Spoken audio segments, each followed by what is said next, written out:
Was Donald Trump trying to play a masterstroke by entering Iran, only to make the biggest mistake of his political career? Did the United States completely miscalculate how quickly it could win this war? Did they think this would turn into something like Venezuela? Instead, it is starting to look more like Afghanistan. Today we will try to find answers to 5 major questions surrounding this conflict. But before that, there are a few important developments we must discuss because the situation is changing very rapidly. The war is escalating rapidly. First of all, understand this clearly. There are no brakes on this war. It is now the 4th day, and the Middle East is still burning. The United States and Israel are bombing Tehran. Ironically, the same Tehran that was supposed to be liberated, and where democracy was supposedly going to be introduced, is now witnessing bombs falling on civilians and young girls. Carpet bombing is being reported. Meanwhile, after losing its leader, Iran has unleashed full retaliation. Missiles are being fired toward Israeli cities like Tel Aviv, Haifa, and Jerusalem. Flights have attempted to resume in the region, but the situation remains extremely tense. Attacks across the region's missions in Riyadh and Kuwait City have also reportedly come under attack. American embassies have been shut down. The U.S. government has advised its citizens to leave the Middle East immediately, but without explaining how they should do so.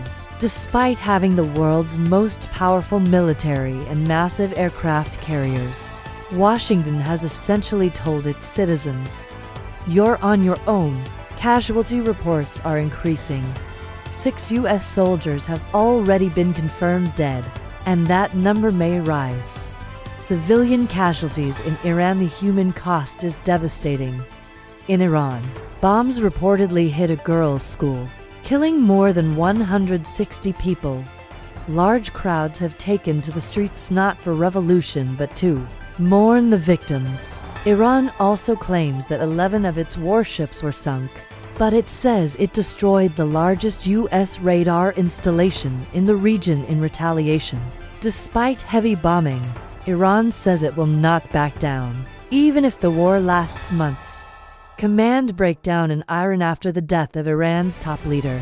The command structure appears fragmented. Iranian officials themselves admit some military units are currently operating independently, without centralized command. This creates a dangerous situation.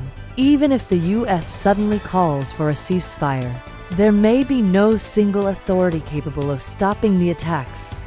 Analysts fear this could turn into an escalation trap, where the conflict spirals further out of control. 2 possible scenarios experts see 2 possible paths. 1. The U.S. continues massive bombing across Iran, destroying missile launchers hidden in mountains and provinces. This would be long, bloody, and extremely expensive. 2. The U.S. tries to negotiate with Tehran to restore a centralized command structure so that a ceasefire can actually be enforced. Right now, neither option looks easy. Confusion about the war's purpose. Another major issue is confusion inside the United States about why the war started. At first, the goal was said to be destroying Iran's nuclear program. Then it shifted to regime change and bringing democracy. Then officials said the goal was weakening Iran's missile capabilities. Later, the explanation changed again, preventing Iran from attacking neighboring countries. Finally, Marco Rubio suggested the attack was preemptive because intelligence indicated Iran might retaliate if Israel attacked first. These changing explanations have caused chaos in American political debate. Political backlash in America. Even members of Trump's own political base are criticizing the war. Commentator Matt Walsh also questioned why the administration entered a war without a clear strategy. Polling data from CNN, Reuters, and Ipsos shows that public approval for the military campaign is very low. Even though the New York Times reported that the U.S. may have entered the war, without a clear exit strategy. Military challenge-est conflict is turning into a war of attrition. Iran continues launching ballistic missiles.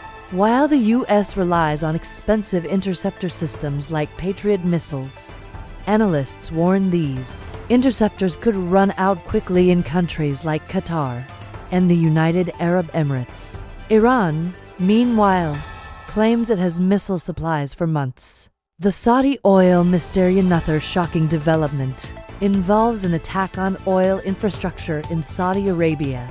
Initially, Iran was blamed, but investigations suggest that may not be true. One theory claims the strike targeted facilities linked to Saudi Aramco, possibly to push Saudi Arabia into the war against Iran. If proven, this could dramatically shift regional alliances.